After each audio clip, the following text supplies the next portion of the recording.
before I start, I want to say I was waiting in line a few minutes ago at a store behind a landlord discussing how he runs the home that he rents out in another state, how he flies out there once or twice a year, how it just pays for itself, and how he likes to fly to Sweden every year. I'm like, oh my god, my day, actually the whole month of January is ruined by having to see a landlord have the nerve to show themselves in public and not be ashamed of what they do. Just think about it. How could you live knowing the people who rent your house that he rents out probably are struggling to get by? They may not be, but they probably are if they're like the vast majority of people in this country. And he's living it up and traveling the world and making small talk with some other guy, and it was just horrific. And I don't want to hear small talk in stores, especially between strangers. I don't want to hear your conversations. That was ridiculous. That I shouldn't have even gone to the store at that time of day. Now, to the matter at hand.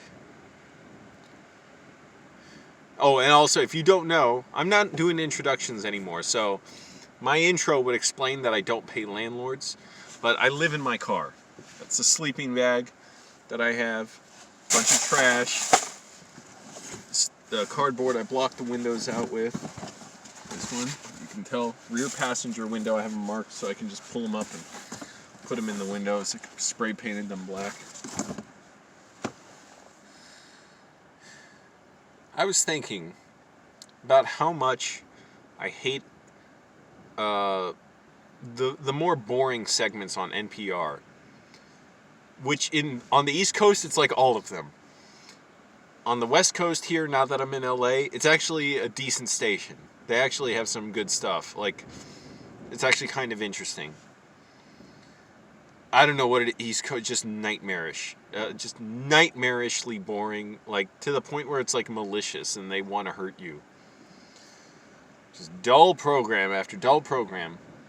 And I was thinking how, when I die, and this is assuming I have like a storied career as a filmmaker. Say I direct 12 movies, or maybe less, maybe more. And so by now it's like my movies are known and they're talked about, whatever. But I was thinking the one thing I want to make explicit right now, whenever that time comes, the one thing I want in my will, for sure, because I don't know how my life is going to change. I don't know what, assets I'll have later in life that I have to give away or something. But the one thing I know is that whatever form my career takes, if it's something that's discussed anywhere, and if after I die, there's talks about, what did it mean? What, look back on his career. I do not want NPR ever to say a word about me. That's my wish. NPR, you cannot talk about me. Anybody on there. Every biographical segment I've heard on there is just so maliciously boring. So horrifying to listen to. So tedious. I don't know how they do it. There's people who live interesting lives, but when you go on NPR, I don't know how you can't hate yourself. Like, oh man, why did I do this? Why? I just heard, I think I heard it was like something, just a minute or less on NPR today, and it got me thinking about this. Because here's how it would go if they talked about me. I'll drop you into the middle of it, and you can picture the before and after. Today on our 2-hour retrospective on the life of Angelo Mike, the filmmaker who just passed away. We got to the point of his late 20s and early 30s, but when Angelo turned 32, things took a wildly... No, you know what? I messed that up. Let me try it again. As Angelo got into his 30s, living in Arlington, things took a rather dramatic shift.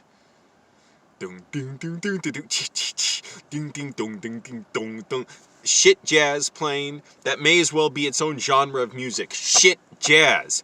totally like inappropriate music for anything they're saying. They always pick them up. Again, it was way worse on the East Coast for whatever reason. And it wasn't always jazz they would pick, but just atrocious music. On the West Coast, I haven't heard it as much. Maybe I don't listen as much, or it's different times of day. But they also have different programs out here in LA. But can you imagine the nightmare of hearing that about me? Hearing my memory disrespected like that? I can't just think about that picture. That excruciating moment. You're sitting there, you're with your family, like, oh God, Dad or Mom, do we have to listen to this? And I'm here saying, you can pull up this video and say, no, this should not be. First of all, it won't happen. Because now, when you put it in a will, it has to be followed.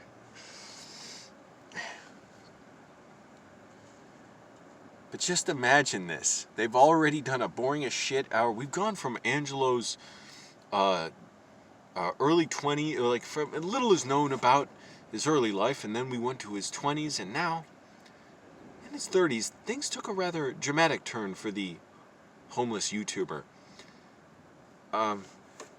Yes, they did. In fact, I'd say, rather being a film historian myself, I'd say, looking back on those YouTube videos, I really saw a galvanizing point for Angelo. This, when we come back on Fuck You, This Is Boring. Can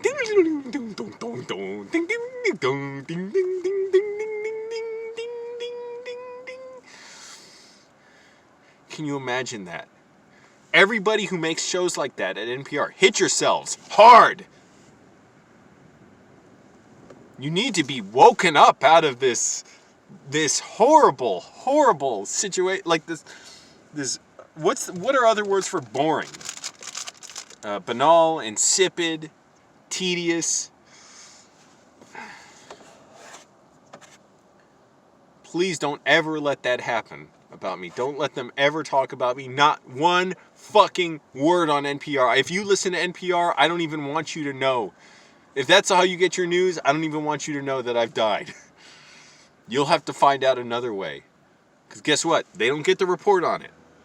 I hereby decree NPR may not report any. Please don't do anything. I remember when I was in living in Northern Virginia, in Arlington. I pronounce that weird. That bullshit was on all the time. And one in particular, well, I don't want to recount too much. It's too traumatizing. And that whole landlord thing, seeing a landlord, like, unafraid to show his face in public. How dare they? Whole time, I wasn't even thinking, oh, I'm homeless when I was behind him. I'm just like, oh, this asshole. I remember a show that they were discussing, here's an oral history of Appalachian families in one zip code in the 1840s to 1851, and specifically about the chicken and carrot recipes that they made, and a cookbook. One family was just, shut up about this boring crap. You make it as boring as humanly possible. That's why I cannot abide you talking about me. Yes, Angelo was known for making his... I gotta pick a different voice. I did that voice. Now here's another one. Well, yes, Angelo did a series of videos about his life in Annandale, and the world got to see this young, angry filmmaker. In a way, like we didn't see much on YouTube. Back, I'm like, please, somebody, like, I want it to end when I think about that. So I made myself clear. I'm not even going to ask the question, have I made myself clear? I'm answering it. Just seeing my neck bulge. Oh no, that's like a line on the screen too, like something dirt or something. But I'm like, what the hell? My neck is looking like stringy. So none of that. God damn you. Don't do it. I will say too, also, because I'm working my warehouse job. It's going fine, whatever. They're starting us a little later now, so that's kind of crappy, because it means less work. So instead of going in at 2:30 in the morning, 3:30 in the morning. And that means less money, means slower to, I don't know, if I should, well, I got to see what it's like, how many hours I get. I'll be able to work 6 days a week. It looks like they said I could do that if I wanted. But they're moving to standard 5 days a week, so just less work. I don't know how many hours I'll be able to crack. Oh, fuck. But I don't know if I should start looking for another job or what. I mean, this is kind of like the best position for me for now, so at least it's money. But for a while, I was making kind of decent money. Pretty good. I was the most I've ever been paid weekly at any job when I was working there 6 and 7 days a week. And it was around Christmas time. We were pretty busy. Or actually, part of December and November. Also, I'm going to try these out. I got rugged jeans. And I want to see if they fit right. Because these jeans I have, they're going to tear up at my job. I know it. Should I try them on today? Or Carhartt. Double in front with clean out openings for knee pads. Oh, that's a good idea. That's a good feature. Because I'll wear my current jeans till they wear out first. Anyways, that's the main message I had today. Now I gotta get some more work done. And just try not to think there's people like that landlord just walking around in the world, existing. Living it up, going to Sweden, going to Germany, talking about how great it is. Oh, I'm gonna go to where the fuck was it? Going to Missouri and anyway. I'm gonna have dinner there with a friend and stuff.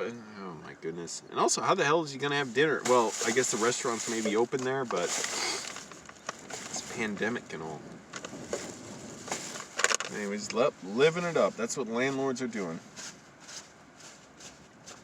Well, the rest of us get shit.